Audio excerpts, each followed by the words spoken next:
Olá, galera! Aqui é o professor Renato. Sou professor do Departamento de Física da Universidade Federal de Santa Catarina. O nosso bate-papo de hoje é sobre a física da atmosfera. Muito bem, quando olhamos para a física da atmosfera, estamos interessados então em olhar como que a atmosfera se comporta. Como podemos ver aqui, nós temos o movimento dos ventos e temos uma tempestade de areia aqui na região da África, que transporta muitas partículas de poeira aí pelo Oceano Atlântico. Temos também, aqui na América do Sul, o transporte pelo vento de partículas de fumaça. Essa fumaça, então, é gerada pela queima de biomassa que ocorre todos os anos nessa região. E mais ao sul, temos aqui o transporte de aerossóis pelos ventos que transportam essas partículas pelos oceanos. Muito bem, né? De onde vem toda essa energia? De onde vem essa energia cinética que promove então o movimento aí de vários fenômenos atmosféricos do nosso planeta? Muito bem, né? Nós vamos começar a olhar para essa energia e sabemos que toda a energia ela vem ali do Sol, né? Tudo bem, o que é o Sol? Né? O Sol produz essa energia através de um processo conhecido como processo de fusão.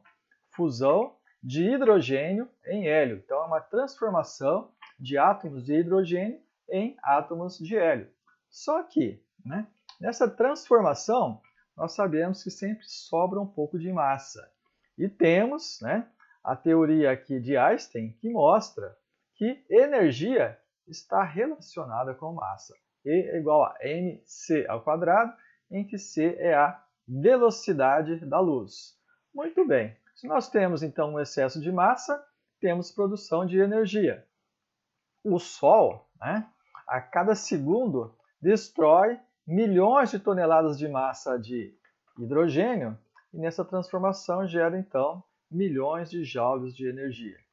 Muito bem. Então, se nós olharmos um pouco mais detalhes sobre o Sol, olhando aqui pelo centro do Sol, né, nós temos aqui uma região que é a parte central, uma parte radioativa, uma parte convectiva e a atmosfera solar.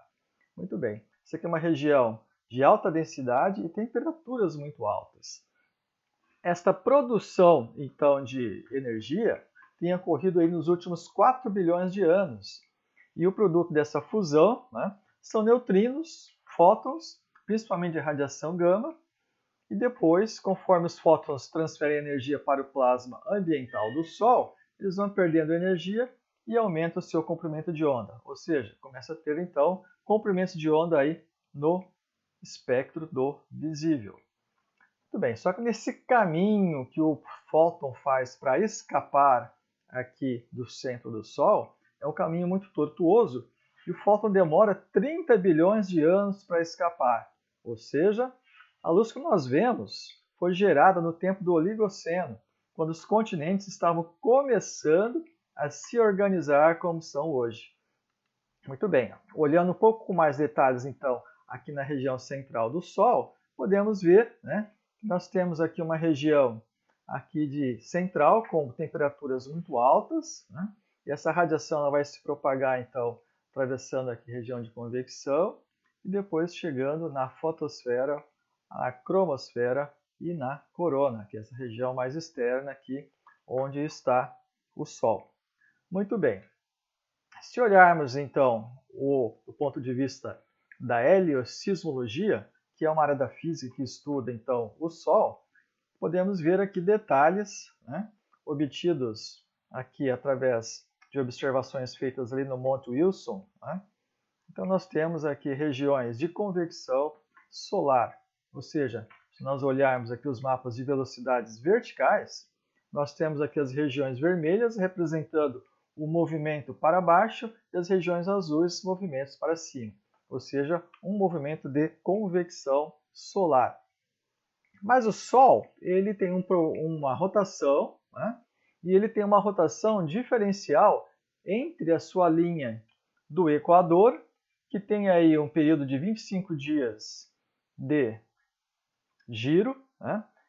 E a região aqui polar do Sol, que demora um pouco mais. Então, demora 35 dias para ter esse giro. Muito bem. Como eles estão girando então com velocidades diferentes, né?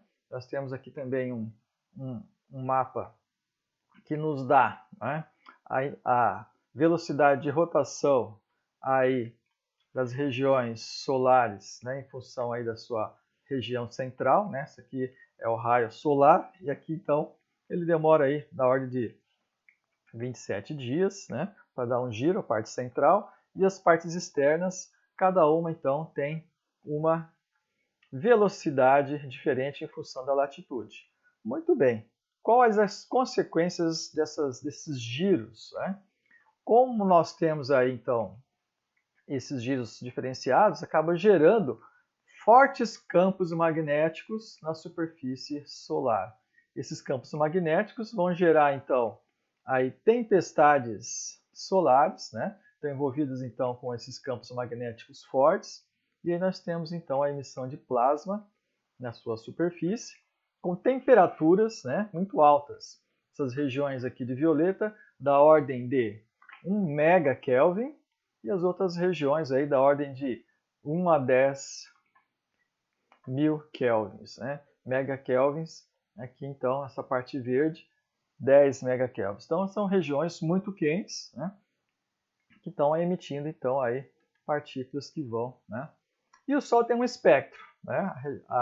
O espectro solar, nós sabemos que a gente tem radiação visível, né, vinda aí do espectro solar, mas temos também aí radiação ultravioleta, né, radiação infravermelha, né, e aí temos microondas, ondas de TV, ondas de rádio. Então, esse espectro solar, né, é um espectro típico aí de uma estrela que tem uma dada temperatura, né?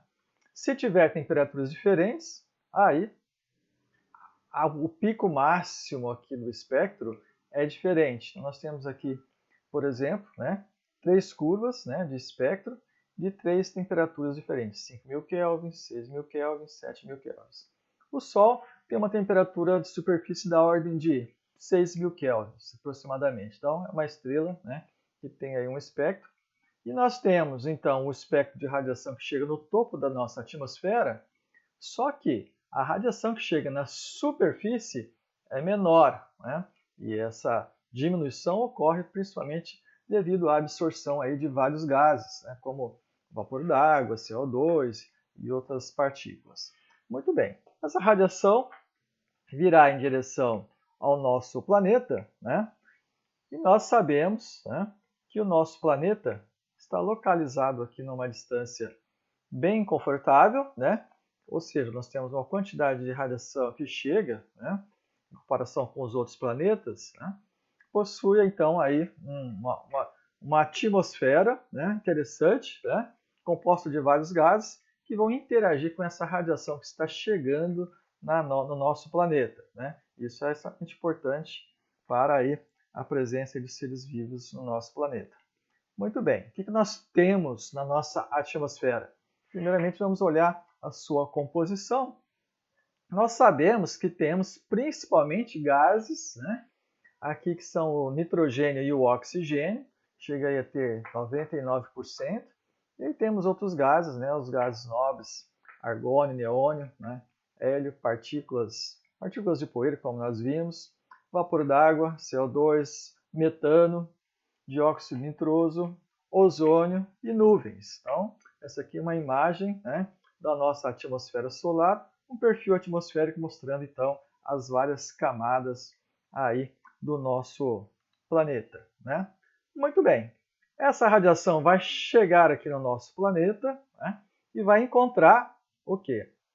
Vai encontrar um campo magnético muito forte, né? Então, muitas dessas partículas vão ser defletidas pelo campo magnético terrestre, e aí, né, algumas vão adentrar principalmente nas regiões aqui polares, né, Polo Norte e Polo Sul.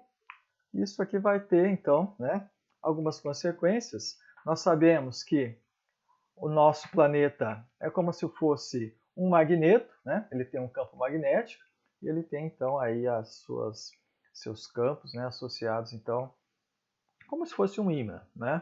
Muito bem.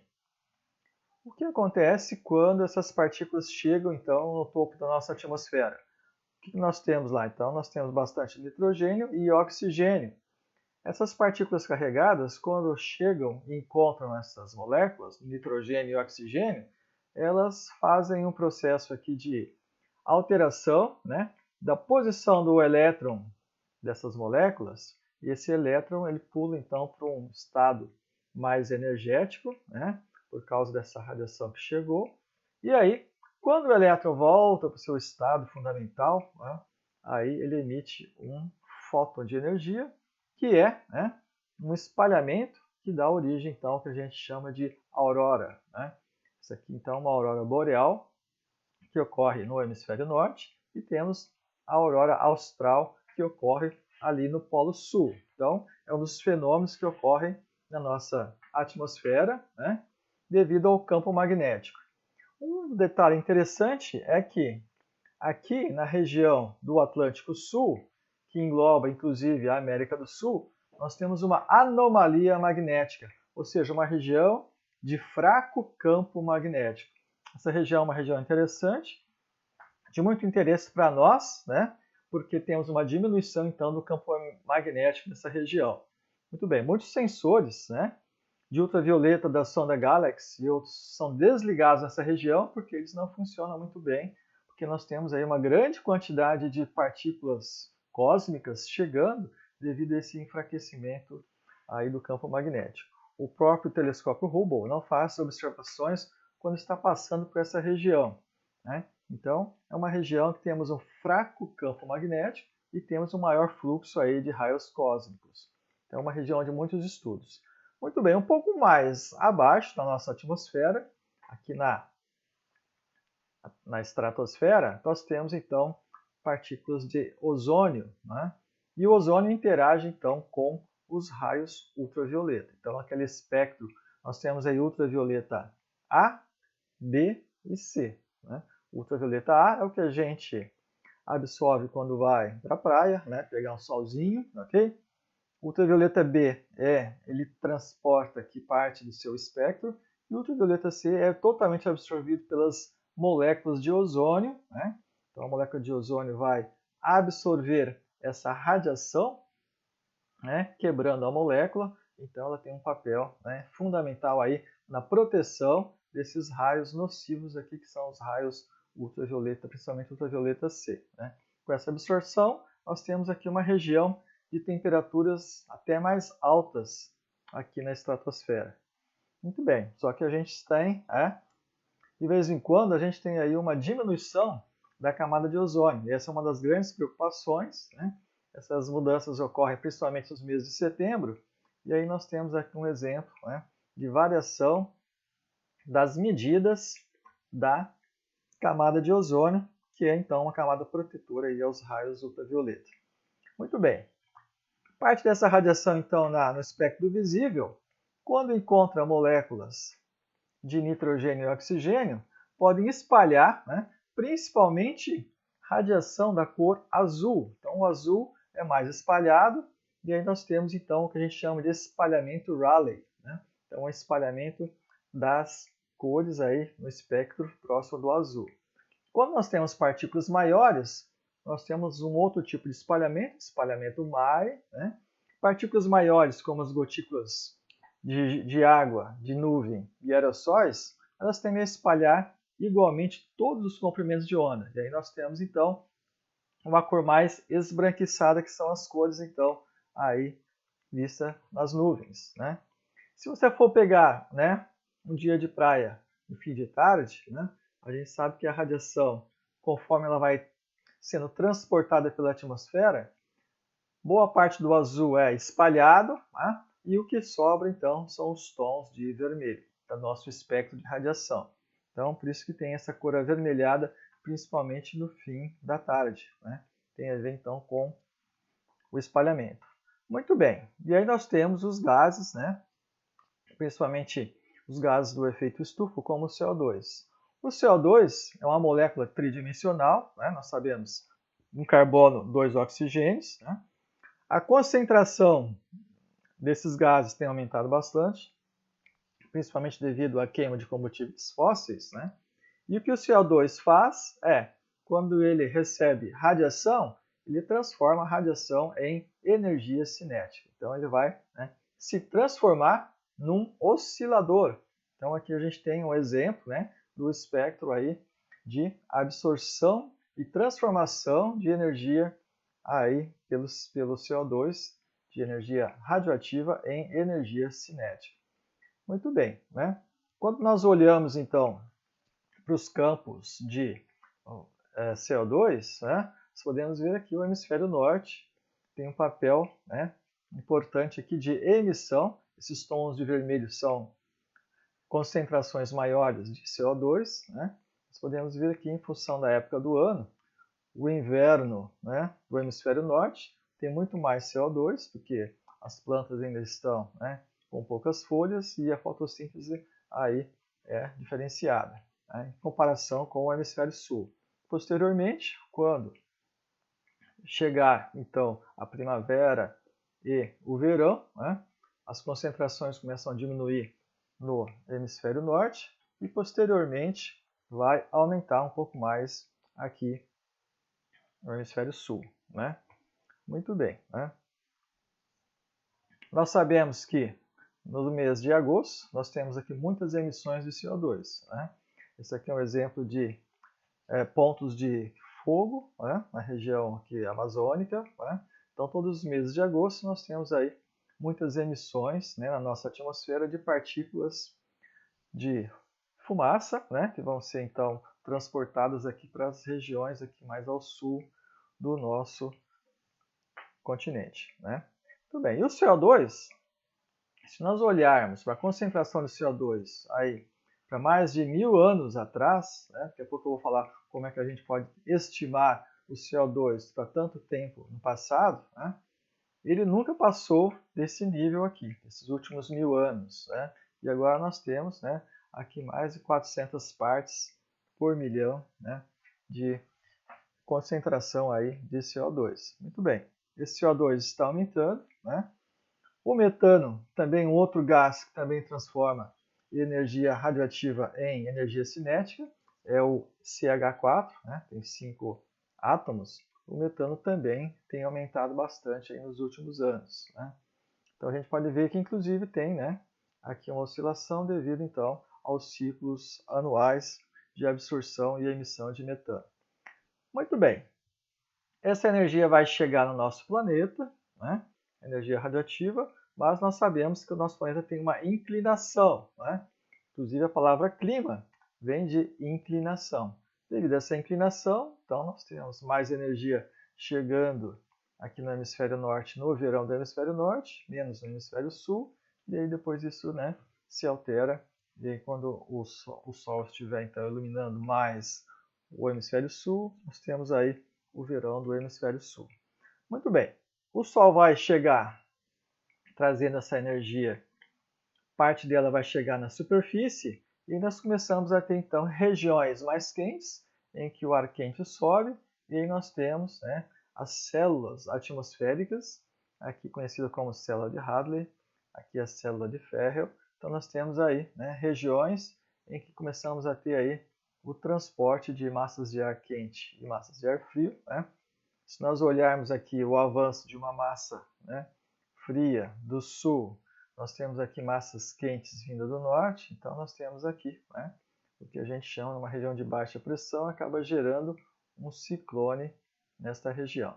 Muito bem. Conforme a gente aquece a superfície, a gente pode ter as brisas do mar, né? Durante o dia a gente tem então uma região aqui conhecida como brisa do mar. Nós vamos ter aqui as regiões brisa do mar e brisa terrestre, né? Dependendo qual está mais quente, qual está mais fria. Temos também aí as convecções, né? Regiões mais quentes vão ter energia para ter movimento vertical e aí produz então convecção e nuvens. Nas regiões aí urbanas, nós podemos ter as ilhas de calor. Geralmente as regiões mais urbanizadas são mais quentes e aí produz, né, também convecção devido às ilhas de calor. Muito bem, toda a dinâmica então dos ventos, né, está associado com as diferentes temperaturas, né, que está associado então com o Sol. E aí nós temos, né, uma complexidade de movimentos dependendo então da estrutura da superfície, os ventos têm que contornar então aí os obstáculos e se mover, dependendo então do atrito, né? Um outro detalhe importante é quando o Sol atinge aí a radiação, né, através do processo de fotossíntese, né, nós temos aqui, né, um processo importante devido à vegetação, que é, né, o processo de transpiração das plantas, que vai transportar então a água, né, da superfície para aí as nuvens, né? Então, através de um processo, né, em que as moléculas de água são transportadas pelos caules, né? O controle dessa água é feito pelos estômatos, né? Os estômatos são aqui aberturas das folhas que vão então permitir que a água seja transportada para as partes aí mais superficiais da vegetação, né? E aí, conforme então a gente aquece a superfície, a gente começa a ter então convecção. Então, a convecção surge devido ao aquecimento da superfície que vai nos dar então essa formação aí de movimentos convectivos. Então, a convecção atmosférica surge devido ao aquecimento da superfície, né? Então, nós temos aqui um exemplo de uma nuvem quente, né, transportando então vapor quente para níveis mais altos e eventualmente isso se condensa, formando então chuvas. Né? Então é o processo de formação de nuvens quentes. Como é que essas nuvens se formam? Né? Então, devido, né, ao ciclo da água. Né? Nós temos aqui o ciclo da água. A água então é evaporada aqui nos oceanos, por exemplo. Né?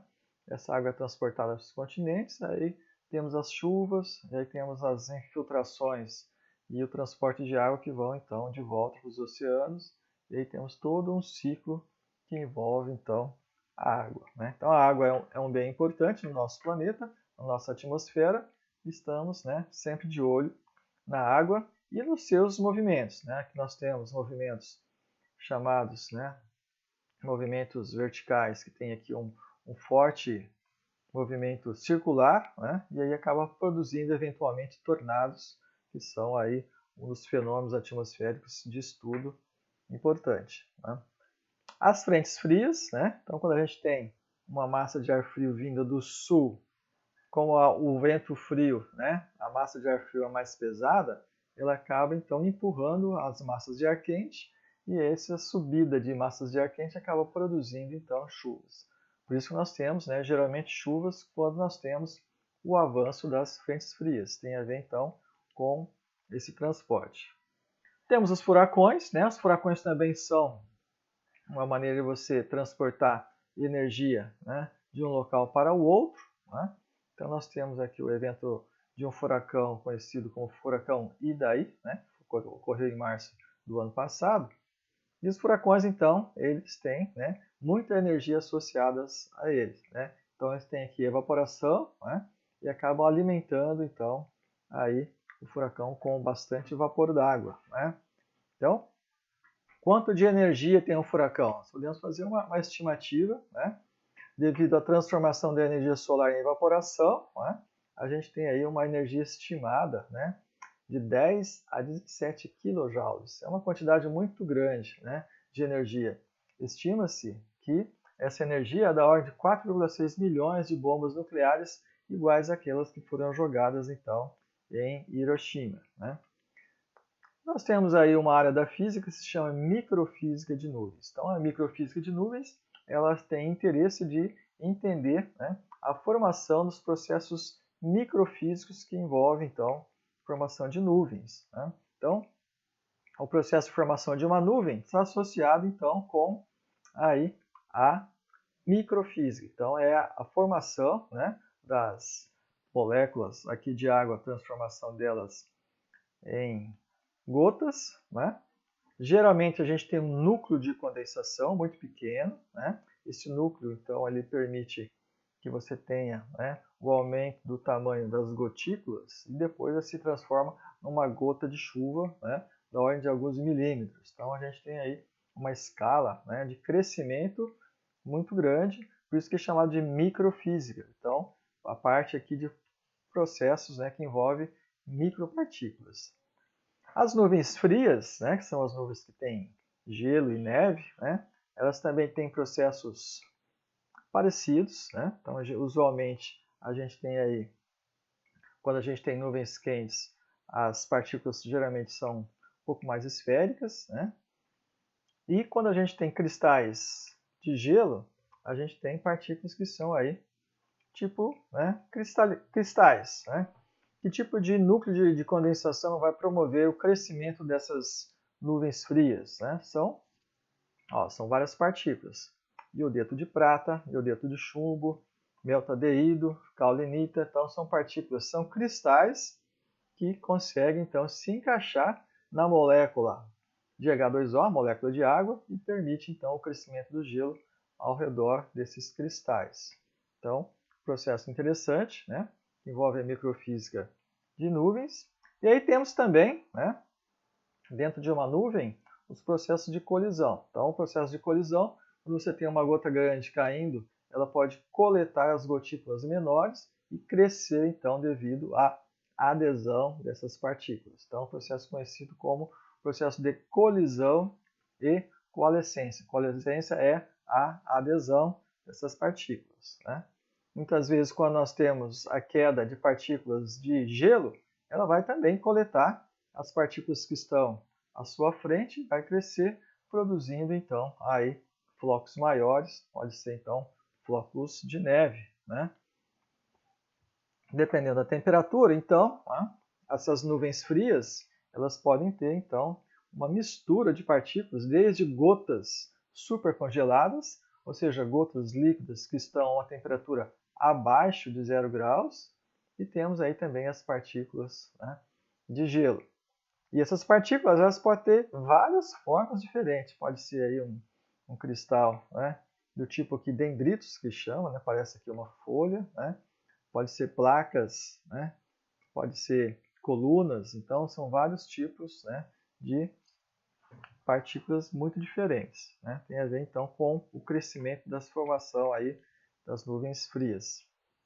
Podemos ter o granizo, né? O granizo geralmente ocorre quando a gente tem movimentos verticais muito fortes dentro da nuvem e essas pequenas partículas de gelo começam a crescer e elas são levadas, né, para cima e para baixo várias vezes, vão crescendo e eventualmente uma hora cai, né, podendo ter aí tamanhos muito grandes, né, podendo prejudicar aí, né, muitas construções, como o caso aqui ocorreu na cidade de Lages recentemente, que, né, danificou aí muitas regiões, né?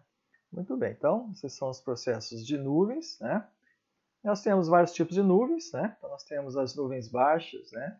As nuvens estratos, as nuvens cúmulos, né? E aí temos as nuvens médias, conhecidas como altoestratos, altocúmulos, e temos aí as nuvens, né, mais altas, que são os cirros, né?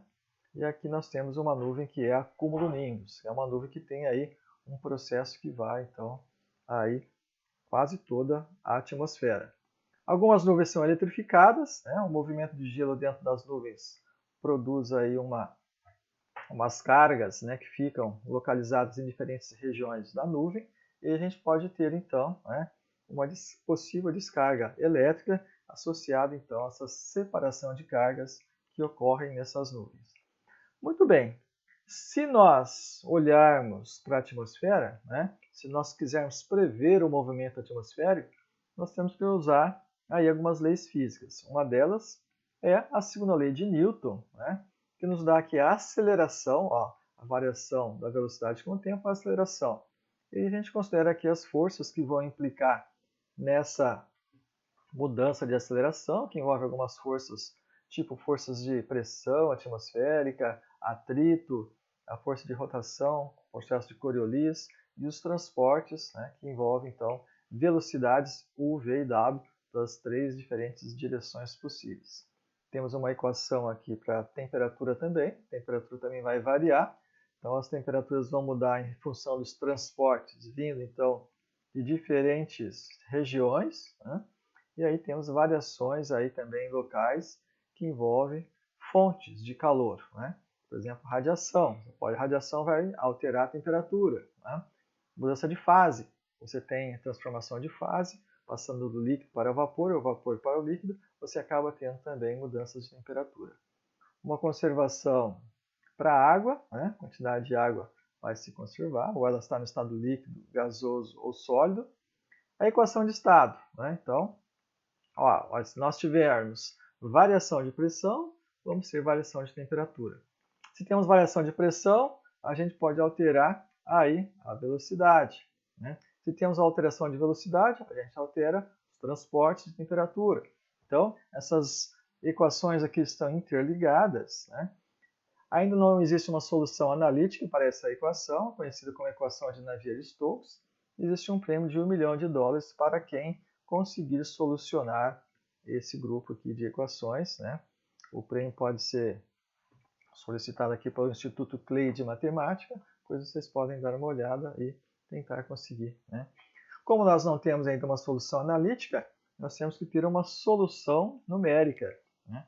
Então, os modelos de previsão numérica, eles são modelos que são, então, né, aplicados àquelas equações, né, numericamente em supercomputadores, e aí você precisa dividir, então, a sua atmosfera, né, em várias camadas, né, em várias células, e você vai calculando, né, célula por célula e fazendo a previsão numérica através daquelas equações, né. E aí nós temos, esse aqui é um exemplo do furacão Catarina. Vocês sabem que o furacão Catarina ocorreu aí em 2004, né? Essa aqui é uma simulação que eu fiz do furacão Catarina. Então, dá para ver aqui o movimento, né? Os ventos e a precipitação associada a ele. E ele vai chegar aqui, então, no estado de Santa Catarina, né? No dia 26 aqui de março de 2004. Esse outro furacão aqui, um furacão também de escala, né, 5, né? Quando eu fiz meu doutorado na Carolina do Norte, eu morava bem aqui nesse local, e dá para ver que o furacão Isabel, né, ele passou lá pela região da Carolina do Norte, né? Foi um furacão muito importante lá. Esse outro estudo aqui eu fiz quando eu morava então na Carolina do Norte, foi uma tempestade de gelo. Vocês podem ver aqui um trabalho de simulação, né, que envolve aqui as nuvens e a chuva super congelada desse ice storm, então uma tempestade de gelo, né? Eu pude mostrar que ele ocorreu então devido a massas vindas de diferentes regiões, né, que acabou produzindo aquela grande quantidade de gelo que destruiu aí boa parte da região da Carolina do Norte. Muito bem, essa aqui é uma outra simulação, uma outra aplicação de um modelo numérico que eu fiz agora na região costeira norte do Brasil, né? Aqui é a região da Amazônia, aqui onde o Rio Amazonas. Então nós temos aqui, né, nuvens e chuva associados a esse dia particular. No outro estudo, né, vocês podem ver que o estado de Rondônia, né, é um estado que já está bastante desmatado e eu pude recompor, né, através do meu modelo, recompor a floresta e ver o impacto então de você ter, né, o desmatamento. Então, alguns dos resultados mostraram que o desmatamento causa tempestades mais severas. Então, devido a esse desmatamento nessa região, temperaturas mais quentes acabam produzindo tempestades mais fortes. Essa outra simulação aqui dá para a gente ver, né, o DNA de uma nuvem, né, cumulonimbus. Dá para ver como que a água, né, se comporta dentro aí da nuvem. Então, esses estudos a gente faz, né, com simulações numéricas de nuvens aí com alta resolução. Então, é um dos estudos que eu fiz, né. Um outro estudo importante que eu fiz foi sobre as nuvens, né, que se alinham aqui com o vento, conhecido como cloud streets, ou avenidas de nuvens. Aqui uma imagem de satélite para a região norte do Brasil, na região da Amazônia, né? E aqui à direita tem uma simulação dessas cloud streets. Então, um estudo que eu fiz mostrando a importância, então, dos rios, né, da Amazônia para o alinhamento aqui dessas cloud streets, né? Um estudo que eu fiz junto com alguns colegas. E aqui uma região, né? Temos aqui Florianópolis, a gente pode ver que aqui no sul a gente tem também, né, cloud streets. São bastante presentes. Essa imagem de satélite mostra, se a gente olhar com mais detalhes aqui, né, dá para a gente ver aqui as regiões, então, né, de cloud streets, né, e elas são alinhadas com os ventos, para ver aqui a direção dos ventos, né? É um estudo então feito pelo aluno aqui, o Daniel, aluno do curso aqui da UFSC. Muito bem, né? Vocês já ouviram falar da teoria do caos, né? A teoria do caos foi proposta então pelo Lawrence, né? O que ela nos diz, né, é que quando você tem, né, aí alterações nas condições iniciais, você pode ter, né, então, movimentos, né, que são produzidos devido a essas condições, né. Tem esse estudo aqui importante do Lawrence, né?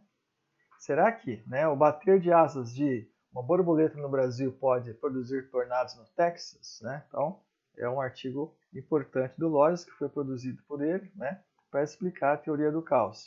Como é que a gente pode se apoderar dessa teoria do caos, né? Vamos pegar um exemplo aqui do furacão Sandy, né? Então, o furacão Sandy, ele ocorreu, né, em 2012. Inicialmente, as previsões é que o furacão poderia ir ou para leste ou para o norte, né, atingindo Nova York, mas não tinha ainda uma previsão correta. Por quê? Devido às condições iniciais, né, então os modelos vão perdendo então a condição inicial e depois, né.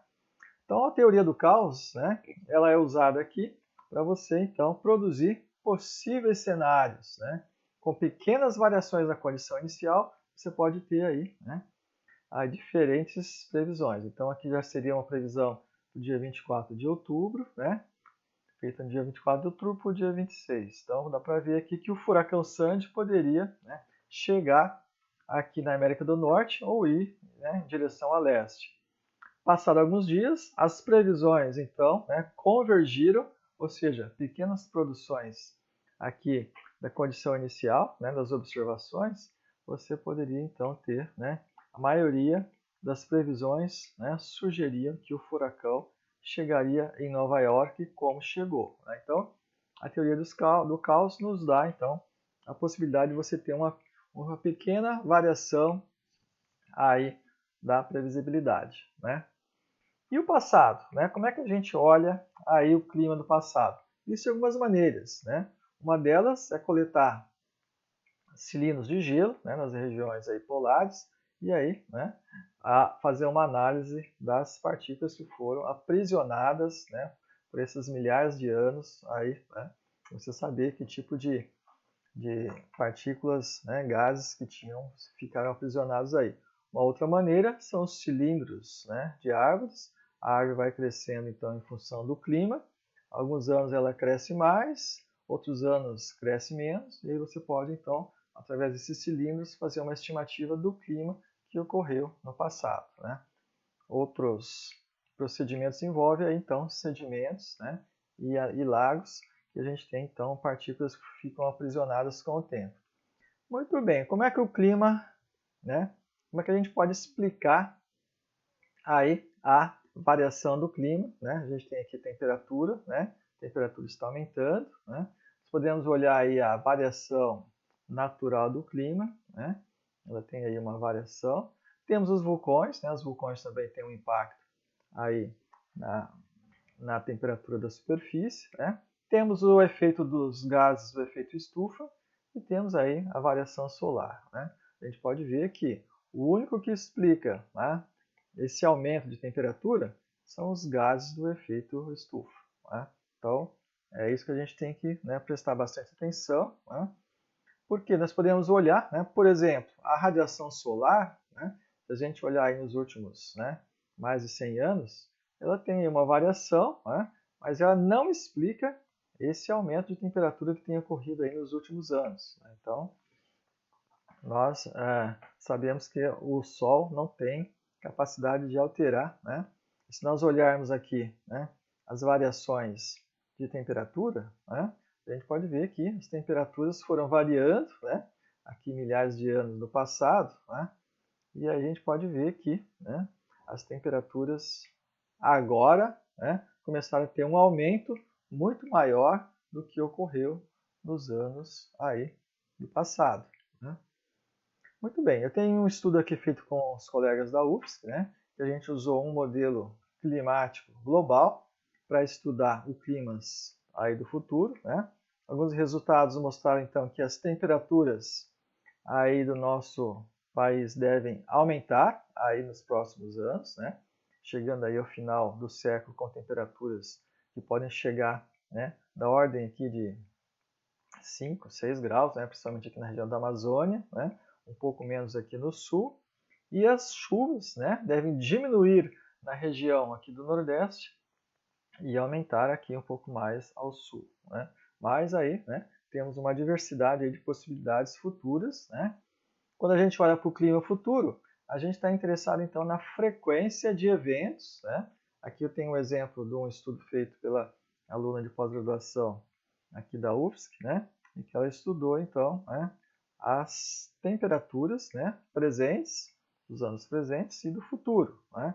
Mostrando que a gente pode ter aqui então uma maior frequência de temperaturas mais altas, que são, né, as famosas ondas de calor. Esse outro estudo aqui, um aluno meu fez ali por região do estado da Bahia, mostrando que ali na região do Nordeste a gente pode ter uma diminuição, né, de chuvas até o final do século, né? Então uma diminuição de chuvas, mas um aumento da velocidade dos ventos. Então, ou seja, a gente pode aproveitar melhor os ventos, né, e saber que temos aí chuvas, né, no futuro. Muito bem, a gente tem também, né, que fazer várias medidas atmosféricas, né? Aqui sou eu com um balão atmosférico, né? Um estudo que a gente fez lá para a Amazônia, levei os alunos então para fazer um estudo, né? Aqui um balão também chamado balão cativo que mede temperaturas, uma torre meteorológica, sensores de temperatura então colocados aí no navio para medir, né, a temperatura das regiões aqui próximas da água do rio Amazonas, né? Então, um estudo interessante que a gente fez, ou seja, a gente precisa fazer então medidas também, né, atmosféricas. Outra medida importante tem sido feita através dos satélites, né, de GPS, né?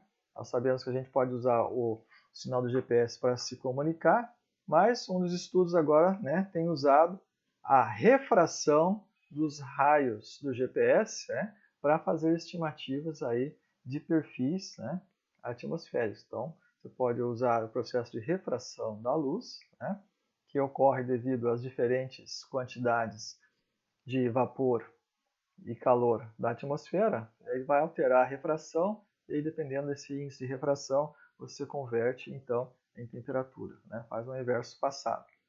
Na nossa atmosfera aqui na região sul, aqui no estado de Santa Catarina, a gente tem, né, de vez em quando, esses fenômenos aqui conhecidos como contrails, né? Contrails são linhas de condensação que ocorrem devido à passagem de aviões. De vez em quando elas se formam, de vez em quando não se formam, né?